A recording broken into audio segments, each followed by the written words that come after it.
It's recording. So, hi. So, I work with a lot of property investors, and what I think happens in property investment or in the property world is people don't just have property businesses and buy houses or do developments or what have you.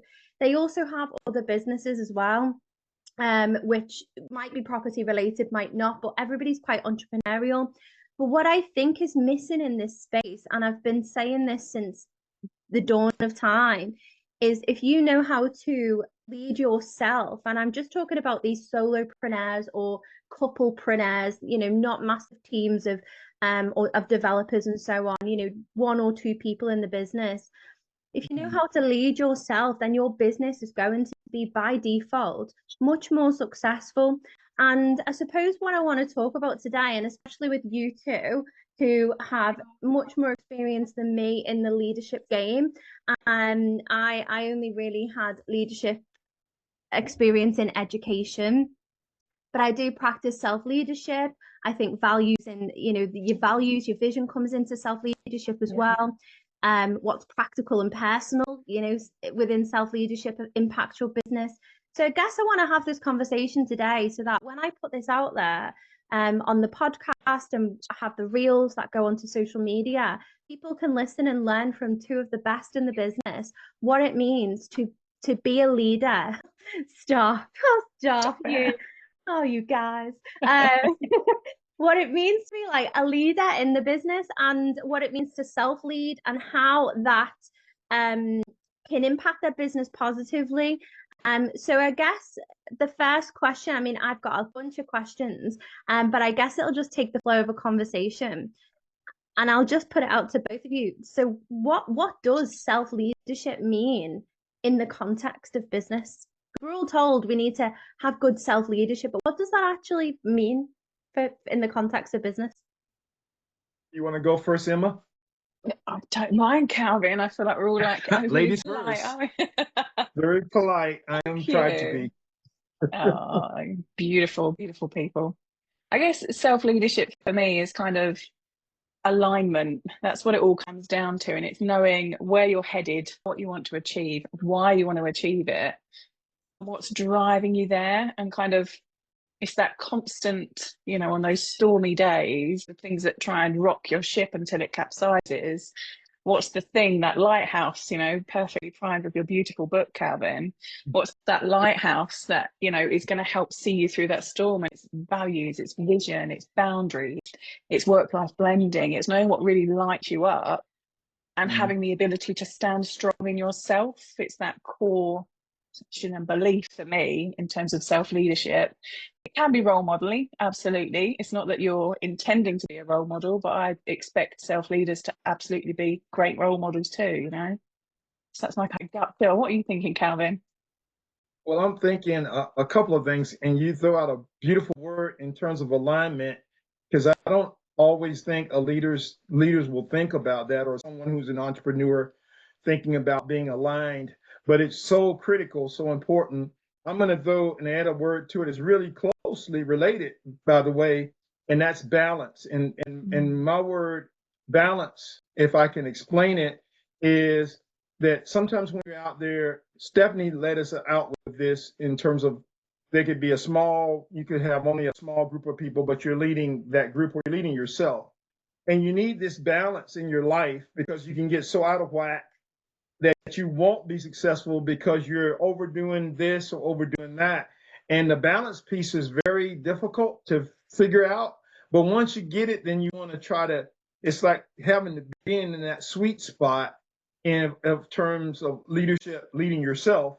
And if you're leading others, also doing that, you get into that I guess in America, we probably say it's the zone. You get into this zone and you want to stay there and you want to do the same things consistently so that you're balanced consistently and able to be successful and be the, you said it, Emma, I think everybody in this room is a role model in some way. And then I'm going to throw it back on Steph in a quick way, because Steph led out by saying she doesn't see herself as being a leader like you and me, but she definitely is a leader, because I wouldn't have connected with Stephanie except that she was throwing all this great information out there, and I'm like, I'm vegetating on it. I'm just absorbing it because she's such a leader in the way that she role models, but also in the information that she gives you. She won't give you anything that's not good. And so that's leadership to me. That's leadership. So it's an entrepreneurship, leadership, whatever you want to call it. But anyway, that's my little piece. I'll stop for a minute. I love what both of you said there, alignment and balance. And I think it's always, you never see yourself how other people see you, and that's really nice feedback. So thank you so much.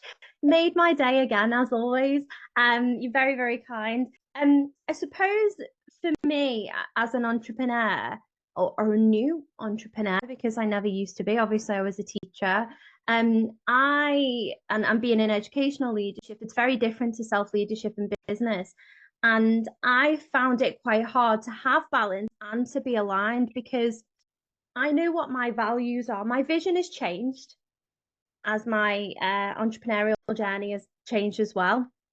But my values have always been the same, but I'm not always in alignment with my values because of the industry that I'm in. So, for example, in property or real estate, it's very driven by money, because why would we do it? You know, there's no reason to buy properties, rent them for whatever purposes, or flip them if we're not going to make money. But what I find is that my network, sometimes, not everybody, but some people in my network, and sometimes even myself, I'm not in alignment with the values that I know I have or believe I once held. And I think that is sometimes a bit of a is blind spot the right word? I guess maybe a blind spot. So I suppose the question I'm going to throw to both of you now is then, for entrepreneurs, obviously I'm thinking about who you work with as well, not necessarily just entrepreneurs, but if we are not in alignment with our values, how do we get back on track? And also, is misalignment or a lack or an imbalance? Is that a common blind spot? Is that the right word? I don't know, for entrepreneurs. Do you want to take this on first, Karen? I've got a couple thoughts. You probably do have some better thoughts than I do, but I'll jump in on this one. So, and it is, I think, that blind spot, because we all have blind spots in our lives. That's why it helps to have great mentors, people like you, Steph, and you, Emma, to help guide and direct, because you do get off track, off balance. Everybody does at some point in time. So I do believe that we can that can happen. I want to go back to something Steph said about values, and I thought about it, and everybody who's on this call, who's listening, who will listen, should have a value. They should look at their values first. And then someone told me something that is so important. The values change. And so as you get into this thing, you start to learn, you start to grow, you develop, and you have values maybe at the beginning that if you don't reevaluate or reassess or sit down and reflect on what your values are, or these are your core values, then you're probably missing the boat. And you need to do that probably at least every year. Maybe some people will do it quarterly or whatever, you know, if they're thinking that way. Another thing that Stephanie said, and before I finish, is she said something about in her line of work, now it is more about the dollar and how much you benefit. But I bet you the greatest people in that industry, and I'm a little bit familiar with, because I have a lot of realtors, a lot of folks that are my friends, they are also maybe even prioritize people and who they are serving over the profit. The profit will come when you are motivated to really get people to that sweet spot or that price point or wherever they need to be, and you're aligning, using that word again, aligning with that. I think you really become successful, if not mentally, mindset wise, something internally clicks on and you feel a lot better. And then the profit is just really the icing on the cake. It's really the end game. At the end, not the whole, iota of it. So I think I try to tend to look at it that way, because even in my small businesses, what I do, I'm a motivational speaker. I'm thinking about profit. Yes, profit's important, but it cannot drive or push the engine for me. It's got to be about impact for people. Now, and I think in that same respect, and probably maybe an M will come along and add to this, it's that way with other people too, that if you let the profit drive everything, then I think you can get misaligned. I think there's other things that are as least as important, if not more important. If I don't clear that up, and hopefully we'll clear it up, Emma will come along and clear it up if I don't. But yeah, I see it that way. Yeah. Just to jump in there, I think you're right. I've always said people before profits. Yes. Because the ultimate goal is not, I mean, I'm selling quite a few properties at the moment anyway, because I don't think property ownership is the goal. Really, it's time freedom is the ultimate goal. And you don't always get that from property. And I've always said people before profits. We always have to have a win-win. We can't leave a bad taste in somebody's mouth. But I think along the way, especially when it comes to networking and you affiliate with different people, I have to admit I found it hard to stay anchored in my values as I've pivoted out of education into business. But in my head, I've always said people before profits, but my actions haven't always matched those original values. So yeah, completely understand. Sorry, Emma, you were going to jump in then. No, it's cool. It's cool. I love where this conversation's going, because it's all my like cogs turning. Because I think there's a bit like, I definitely want to come on to values, but before I do, just quickly, there's a bit about kind of intrinsic versus extrinsic motivation, and there's working out what really drives you, right? Because the extrinsic is the cash. It's those immediate things that motivate us outside of ourselves. They're great and they motivate us, but they don't motivate us forever.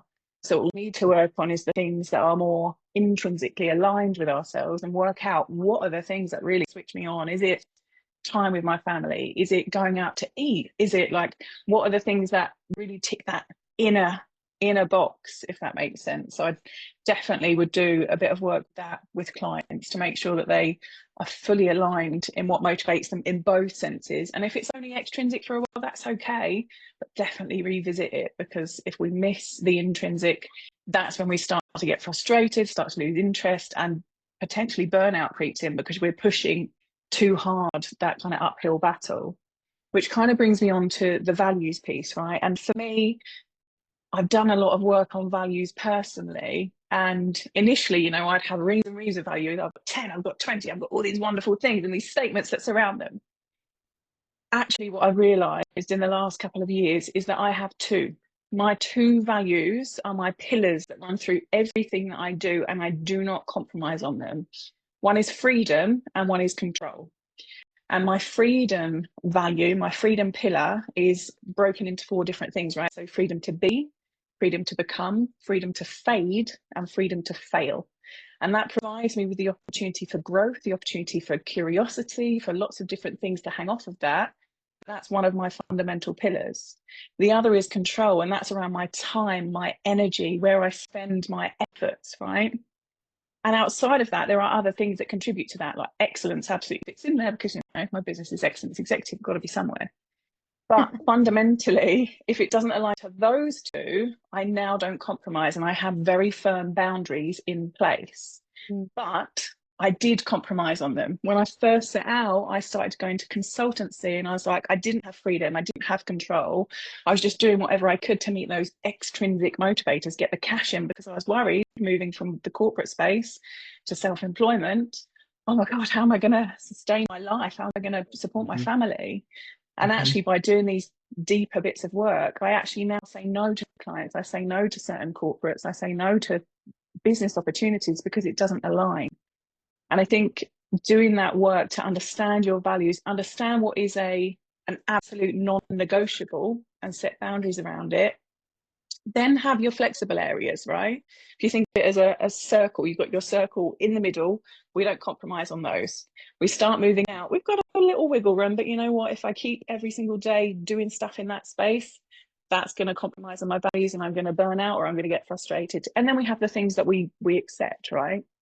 I would think about it in that way, and I'd revisit it and work out what are the boundaries I need to set and how do I do that over time to get back to where I want to be, where I feel fulfilled.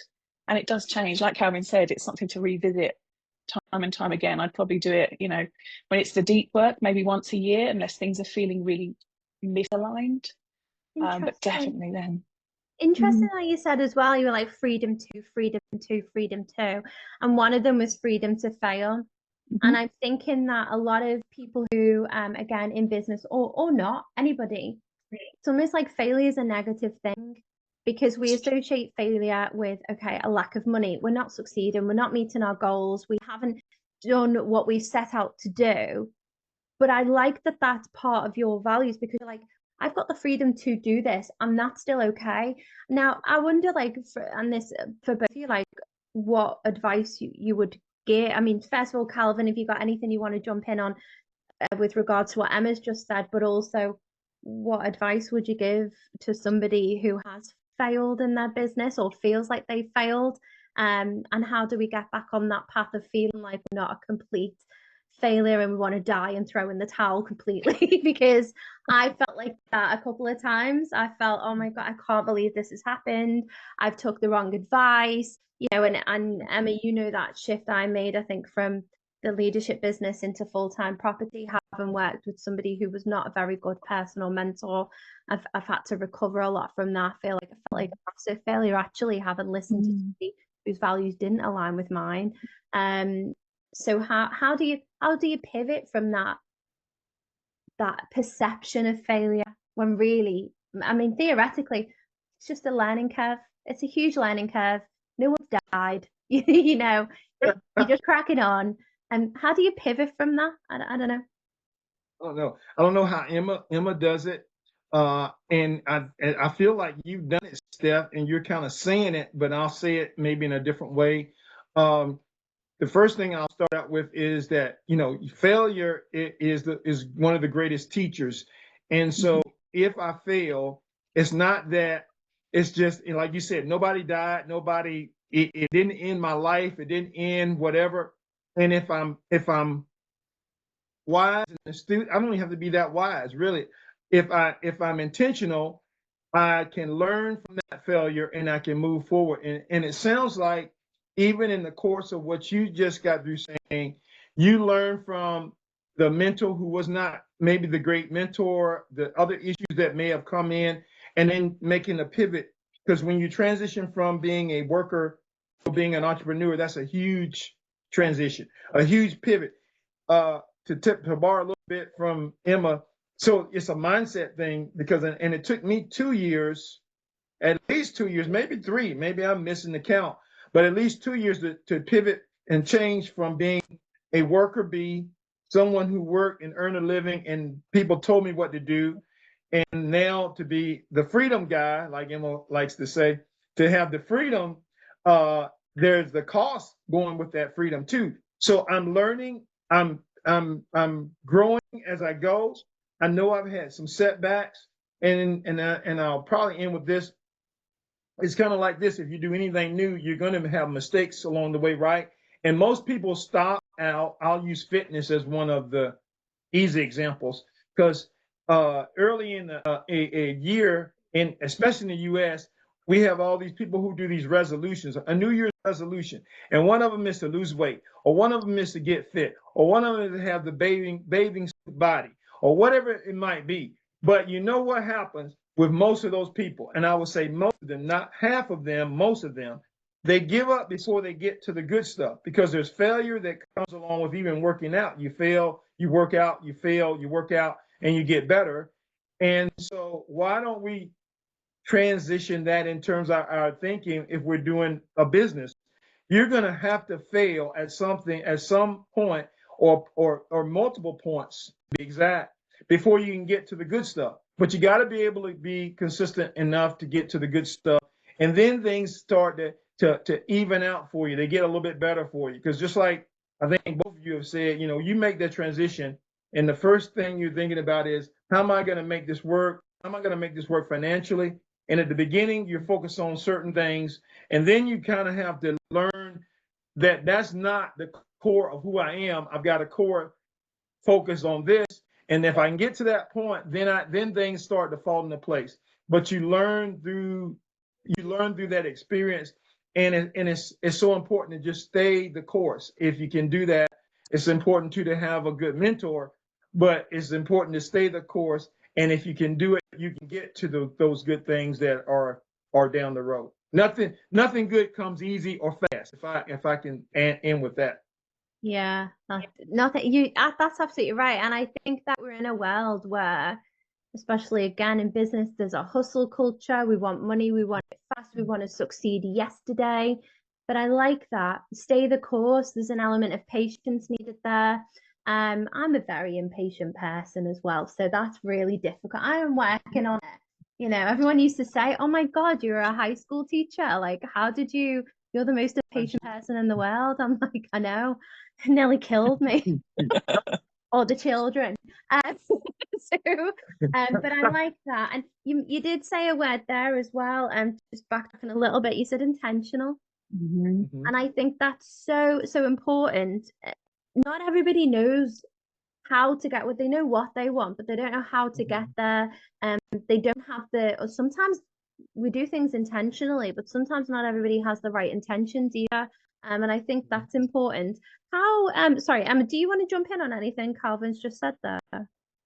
I love that you pulled out intentional. I actually wrote down intentional and consistency because they are absolutely the drumbeat of everything we need to do as business owners, right?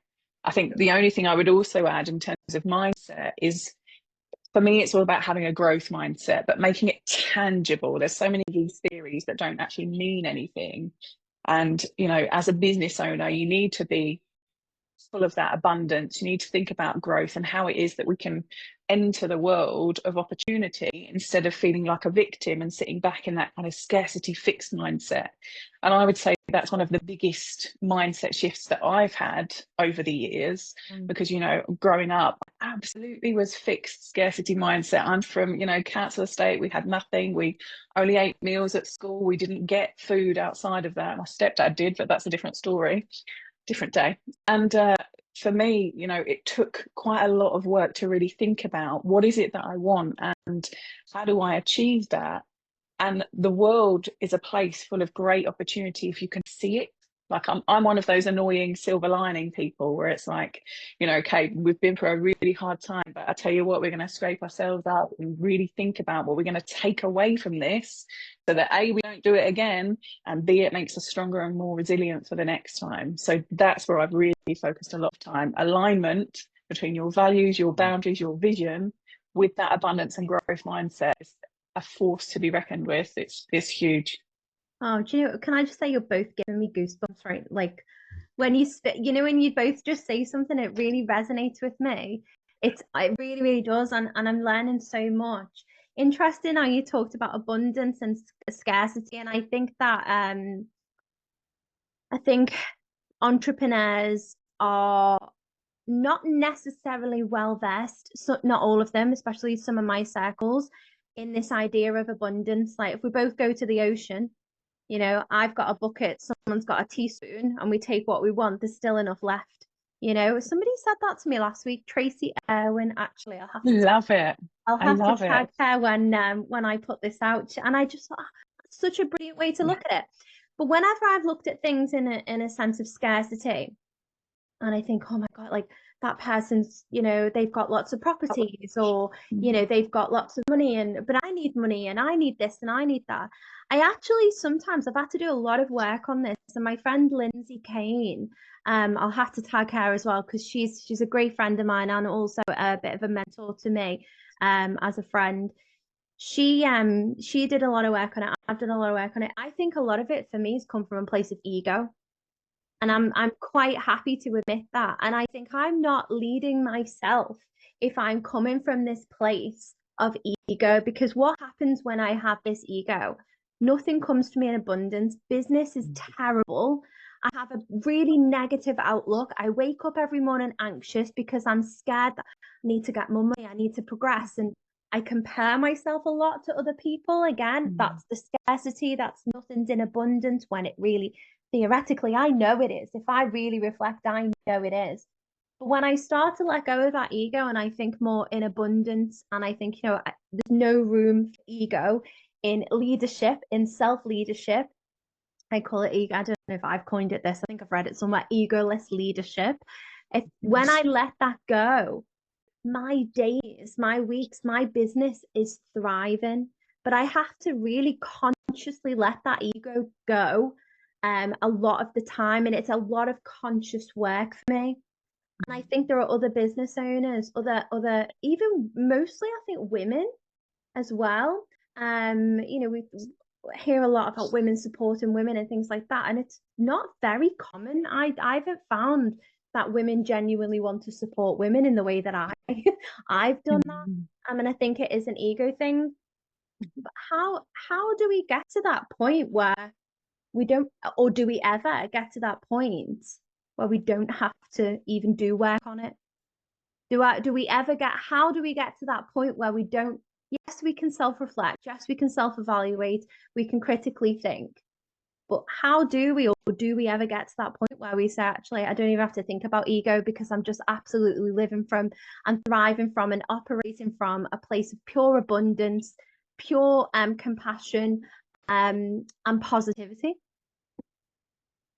It's a constant thing, isn't it? I think, if we ever get to a position where we don't have to think about it, then I'd question, am I still aligned? Because I want to make sure that I'm consciously consistent, intentional in everything that I do. Like I have on a daily basis, I remind myself, like I have this big visual in my mind of this beautiful apple tree, right? Because for me, what I'm planting are apple orchards. I'm not growing fields of corn that will, they'll grow, but they won't return me much and they won't be very fulfilling. Whereas, I'm planting seeds for the longer journey, and I have faith and confidence in myself that these will fruit and the fruits of my labor will be sweet. And, they are returning now and they're returning year on year. I don't have to put that effort in and plow the fields and stuff, right? So for me, it's constant, not constant, but consistent daily reflection, weekly reflection. And I don't ever want to stop. I pride myself on being a lifelong learner. And I think the only opportunity is to grow and keep learning and take your chances. That's my kind of reflection. What do you think, Calvin? Oh, I'm right there with you, Emma. So you said, I question if I'm still aligned, and I said in my head, I question if I'm still alive if I don't question that every day. So because we do this, and I had some other words for it, but I've forgotten some of the words. I have one of the words is pride to go with ego. So I think, and I've heard this said before, there are some leaders who are very prideful who can still be successful.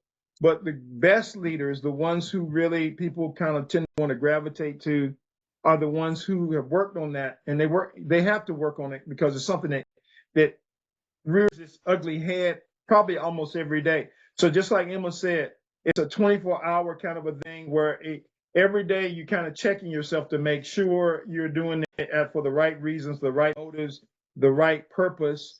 And again, like we said, if we have these right values, then we put people first.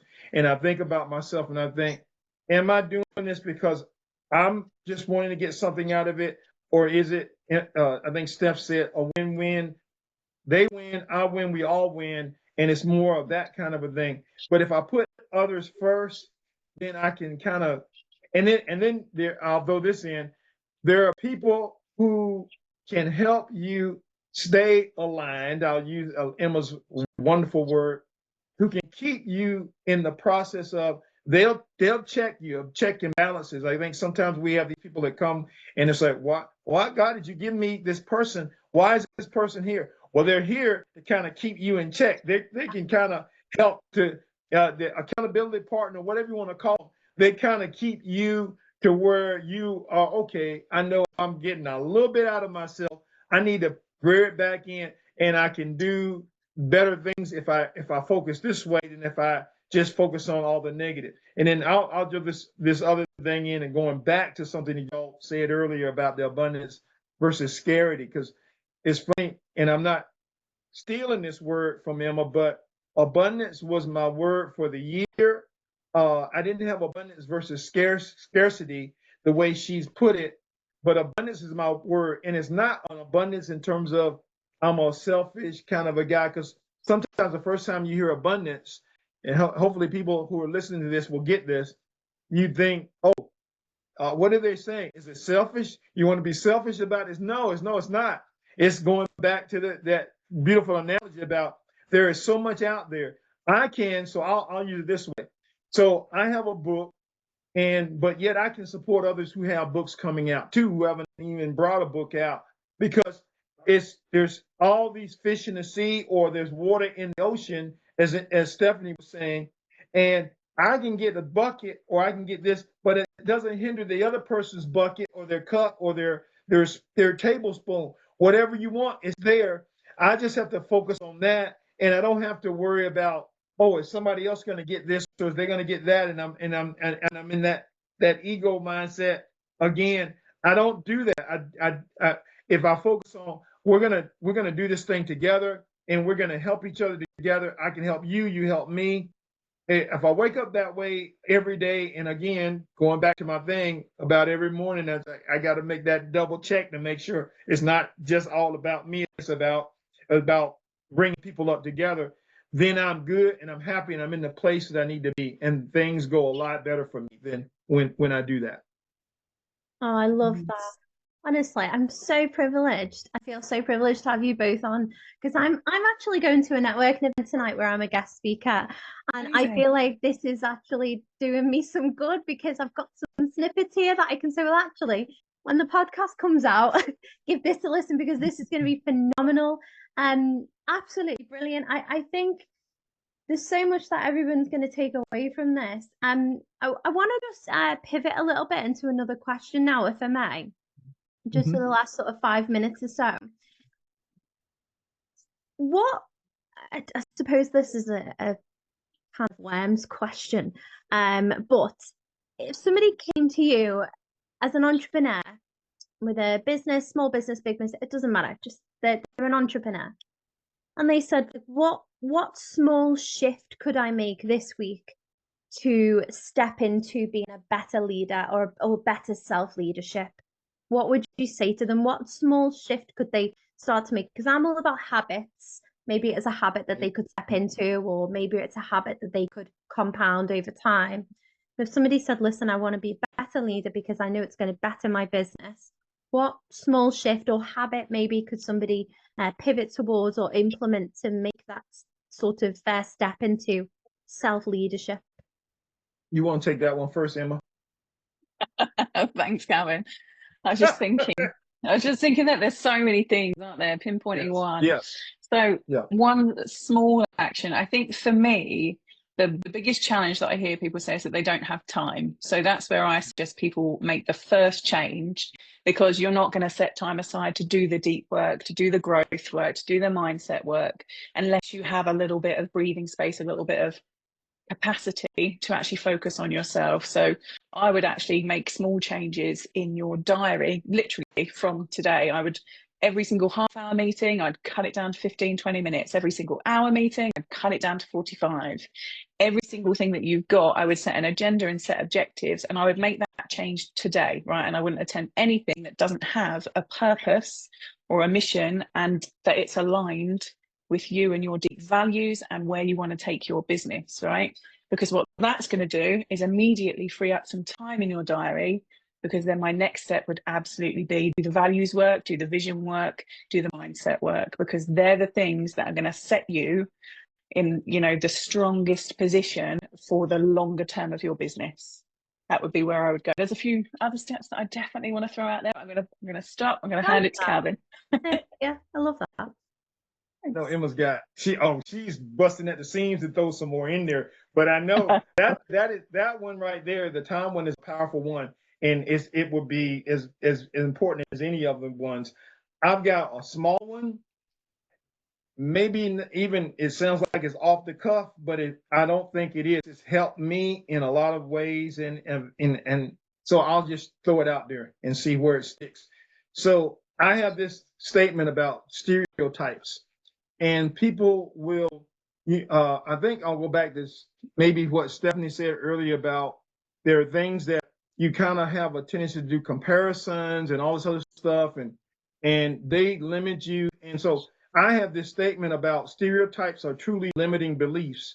If you buy into stereotypes, that you have a tendency to limit yourself and what you can do. And so what I've had to do is, okay, I've had to uncover what are the stereotypes that would stop me. Well, I'm an old guy. I've got a bald head. There's some other things about me, but people will probably say, okay, so he can't do this, or he won't be able to do that and whatnot.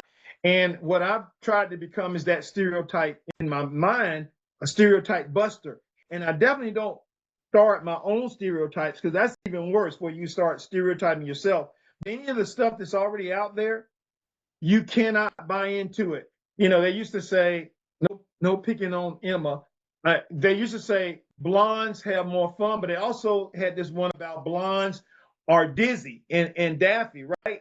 And that's not the truth. But if you go with that and you go Right. and then you do take it to another, she's got that. And you Roots. go and you take it to bit. another, you can take it to another level. But in if in your mind you start believing in that and you start limiting yourself. So I'll just end it with that one. I think it's one that you just get away from all of this stuff. Maybe even grandma or your parents or someone had a stereotype that they've spoken over you all of your life. And then all of a sudden you got to realize, I got to break out of that. I don't have to believe that about myself, about my journey. My path is different. I can do amazing things. And so it's about breaking that cycle. But yeah, I'll throw that one out. Oh my God, I love that. I've actually been doing a bit of work on limiting beliefs. I went to a meal last week and there was a beautiful woman there called Dior Badeko, life coach, and we got to ask her questions and she talked about limiting beliefs. And you're absolutely right, Calvin, because if we think we can't do something, we can't do it. If we think we're crap at something, we're going to be crap at it. A belief is something we accept to be true. And it's about breaking away from those and sometimes those limiting beliefs and believing them. In the past, for me, it's been like a habit to believe in those things. Oh, well, I don't believe in myself today, or I'm not very good at this, or I'm not very good at maths. That was one for me. Not very good at maths. Well, that's a bit dangerous because I'm dealing with hundreds of thousands of pounds on a weekly basis. So that's quite a dangerous belief to have. And it's getting out of that and breaking that cycle. So thank you for that. And I think, Emma, what you said about time as well, I think it's really important when you're leading your own business or just your life, knowing where your time is being spent. And I think if your time is being spent, for me, I think, right, a lot of the time it's the ADHD, I get sidetracked, I go down rabbit holes. I mean, I could be up at 3 o'clock in the morning. I've started looking at I created an Etsy shop at 2 o'clock in the morning one day. And then before I knew it, about 4 o'clock in the morning, I was Googling Tom Cruise and Scientology. So I don't know how I got there. But sometimes I have to really manage my time, which is difficult because I think, well, it's not in alignment with where I want to be. And Googling Tom Cruise and Scientology certainly isn't in alignment with me at all. I feel a bit vulnerable sharing that, but that's where the brain goes. The brain goes where it goes. But I have one as well, if I can add, and I hope that this might help some of the listeners as well. My advice would be to keep promises to yourself. If you're going to shift into self-leadership as well, even small promises. And I think it sounds quite simple, but it's so powerful. So you tell yourself, I tell myself I'll finish something by, I don't know, Thursday, and I don't do it. And then I believe that I am inconsistent. It goes back to those limiting beliefs. I believe I'm inconsistent. I believe I'm poor at managing my time. So then I end up in this spiral of, well, I'm not doing very well. And then it goes round and round and round again. But I think when you start keeping those promises to yourself, even if it's something as simple as, I'll go for a walk around the block, get my heart rate going, get some fresh air. You build that kind of like trust in yourself. And I think a lot of people think leadership has to be massive, grand gestures. But what you've both just talked about there is something so simple and straightforward, but so incredibly powerful. And I think it's in those sort of quiet moments where we choose to follow through over those excuses. So actually, I'm going to reframe my language. I'm not going to have any limiting beliefs. And if I do, I'm going to reframe them. I'm going to keep that promise to myself. I'm not going to spend my time where it doesn't need to be directed or where it's not in alignment with what my goals are. And keep those promises to yourself. You create that integrity. And I think that's, for me, one of my values. And I've made the note, actually. Phil and I are going away in the camper van this weekend to enjoy this ridiculously hot weather. So I've made a note for us to revisit our vision and our values this weekend. And I think when you act in alignment with your vision and your values, you're intentional and consistent, and you don't compromise, and you challenge those limiting beliefs, and you're purposeful with your time. All these keywords, all these things I've learned from you. You build that integrity in yourself as not just a business owner, but as a person. And I think for me that's been an important part of my self-leadership. But I'm still learning, every single day. Thank you both. I so much. Honestly, like, I very much believe in the universe bringing me who and what I need when I need it. And when I put the message out to you both on LinkedIn and said, hey, let's just do this, I didn't know where it was going to go, what to expect. I knew I had some questions I wanted to ask you based on what I think my network needs. But this has been everything and more. So thank you so much. The one thing I've forgotten to do at the beginning before I press record was ask you both to introduce yourself. So would you mind doing that now and telling our listeners where to follow you and how they can, and of course, Calvin, buy your book as well, which we highly recommend. So please introduce yourselves. Tell us what. I will tag you, and I will push this out in my email marketing as well, and building up my following on the podcast, as you both know. So it's going to go out there. And of course, I'm actually launching the UK's first Women in Property digital magazine. And I will be making sure that I push this out there as well, because leadership isn't talked about in property because it's not sexy, because they don't attribute leadership to money. But actually, if they're better self-leaders, they're going to make more money. So please introduce yourselves. How can we find you, and how can people get in touch with you if they want to work with you? Emma? I knew you were going to point to me. Thanks, Gavin. Ever the gentleman, always a gentleman.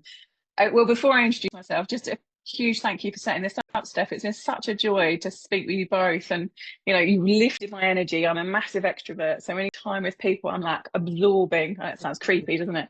No, but, I get it. Definitely have to keep this conversation going as well. I think we could go off on all sorts of tangents and cover so much ground. So I'm Emma Berry Cowling on good old LinkedIn, and I run leadership programs, management programs, one-to-one coaching. I'm all about finding your deep impact. It sounds like a film. Finding your impact and making sure you make the most of every bit of energy that you've got, so that you feel, empowered, joyful, both at home and at work. I'm very much a believer of the holistic self. So find me on LinkedIn, find me on excellenceexecutive.co.uk, and love to get chatting and take things further. Yeah. Okay, and I have to start it the same way. I was going to jump in and get on this thing no matter what, because you two are two of my favorite people, not just in the UK, not just in Europe, but in the world, in LinkedIn, you name it.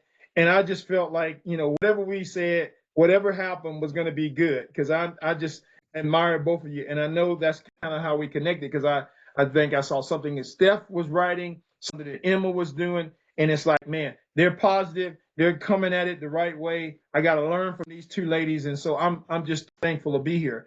So I do motivational speaking. I have a company called CalvinLawrenceSpeaks.net. You can find all that stuff, and even a book on the website. The book is also on Amazon. But I'm just excited to try to bring people together, and then to try to lift people up and do a few things. And the speaking and my background, it's kind of like when Stephanie started out with that education and stuff. And I'm like, don't downplay education. Everybody has to have an education. And so, I'm a life time, lifelong educator, and I'm always trying to learn, always trying to self-develop. I'm always trying to get more, and I can, as long as I'm here on this earth, I need to learn more to get better, to be better. Because once you stop, you stop. That's it. It's all over with. So I'm just excited. I'm happy to be here. I'm thankful for these two ladies. Y'all are awesome, and I hope I pull my weight today. And more. Thank you. Yeah. Thank you so much. And for everybody who's listening, please give them a follow on LinkedIn. And please make sure that you push this out far and wide, because there's so much that we can learn here. I'd love to keep this conversation going. I've got my ADHD brain buzzing now, Emma. I'm like, oh, I could do this, I could do that. We could fly to the States and do a leadership conference. Yes. Oh, Yes. I'm ready for that. I'm ready for that. Yes. Road trip. Oh my God. This would be so much fun. But thank you so much. Honestly, I do believe the universe brings me what, as I say, what I want and who I want and need. And I think that the algorithm was definitely at play on LinkedIn, or, you know, the law of attraction, same thing, I'm sure. Law of attraction is like the algorithm of life, isn't it? So, and it brought me you two, and I'm ever so grateful. So thank you for coming, guys, and thank you everybody for listening. Please make sure you subscribe, because I need more followers. And please make sure that you tag me and let me know what you thought of this podcast, and if it was helpful. I'm sure it will be. Thank you very much. Thanks, Steph. Thank you. Thank you, Steph. Thanks, Emma.